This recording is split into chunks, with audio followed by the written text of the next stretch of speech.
Guten Tag, hier sind die Nachrichten für Deutschlernende vom 27. Oktober 2025. Kater fährt 160 Kilometer auf Autodach mit. In den USA hat eine Familie aus Pennsylvania eine Überraschung erlebt. Ihr Kater Ray Ray hat sich heimlich auf das Autodach gesetzt.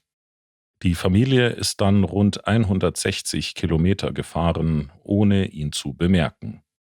Erst 2 Stunden später haben sie den Kater entdeckt. Zum Glück ist nichts passiert. Eigentlich sollte Ray Ray zu Hause bleiben. Die Familie war auf dem Weg zu einem Marathon in New Hampshire. Nach dem Schreck durfte Ray Ray mit ins Auto steigen.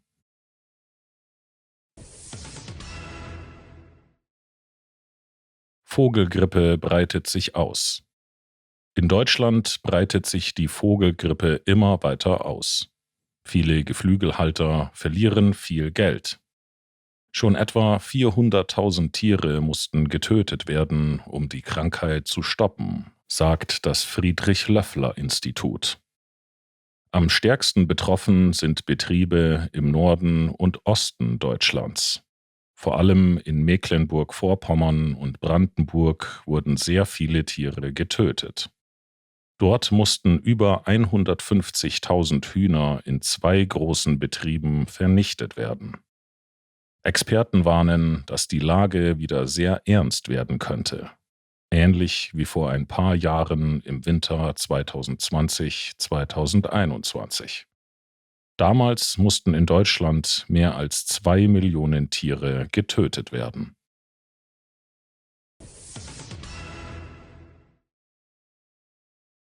Viele Jugendliche haben Angst vor KI im Beruf. Mehr als jeder fünfte 14- bis 17-Jährige macht sich Sorgen, dass KI später seinen Beruf ersetzen könnte. Im Jahr 2023 hatten weniger Jugendliche diese Angst. Ein Teil der Jugendlichen ist aber entspannt.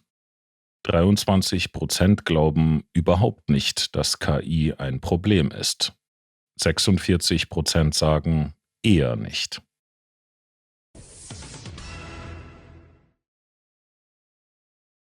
Nachhaltiges Smartphone aus Hessen. 2 Brüder aus Hessen haben vor 10 Jahren ein eigenes Smartphone-Unternehmen gegründet. Die Firma heißt Shift. Die Idee? Ein Handy, das man leicht reparieren kann und lange benutzt. So entsteht weniger Müll. Bisher hat Shift etwas mehr als 30.000 Smartphones verkauft. Die Firma hat 45 Mitarbeiter und macht jedes Jahr 3 bis 5 Millionen Euro Umsatz. Die Gründer wollen nun wachsen. Sie hoffen, dass ihr Handy in Zukunft viel beliebter wird und dass mehr Menschen ein nachhaltiges Smartphone kaufen. Das war's für heute mit den Nachrichten.